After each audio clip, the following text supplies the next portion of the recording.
എടിഎമ്മുകളിലെ സൗജന്യ ഇടപാടിനുള്ള പ്രതിമാസ പരിധി കഴിഞ്ഞാൽ ഈടാക്കുന്ന നിരക്ക് 22 രൂപയായി കൂട്ടാൻ ശുപാർശ. നിലവിൽ 21 രൂപയാണ് നിരക്ക്. ഓരോ മാസവും സ്വന്തം ബാങ്കിന്റെ എടിഎമ്മുകളിൽ നിന്ന് 5 ഇടപാടുകൾ സൗജന്യമാണ്. മറ്റു ബാങ്കുകളുടെ പ്രതിമാസ എടിഎം ഉപയോഗം മെട്രോ നഗരങ്ങളിൽ 3 എണ്ണവും മെട്രോ ഇതര നഗരങ്ങളിൽ 5 എണ്ണവുമാണ് സൗജന്യമായി ലഭിക്കാറ്. സൗജന്യ ഇടപാടിന് ശേഷമുള്ള ഓരോ ഇടപാടിനും 25 രൂപ ഈടാക്കാൻ റിസർവ് ബാങ്കിനോട് national payment corporation of India ശുപാർശ ചെയ്തിട്ടുണ്ടെന്നാണ് റിപ്പോർട്ട്.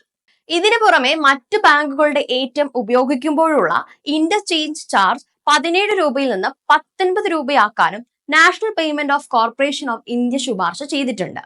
പണമിടപാടുകൾക്കാണ് നിലവിൽ 17 രൂപ ഈടാക്കുന്നത്. പണരഹിത ഇടപാടുകളുടെ നിരക്ക് 6 നിന്ന് 7 ഉയർത്തുവാനും ശുപാർശയുണ്ട്.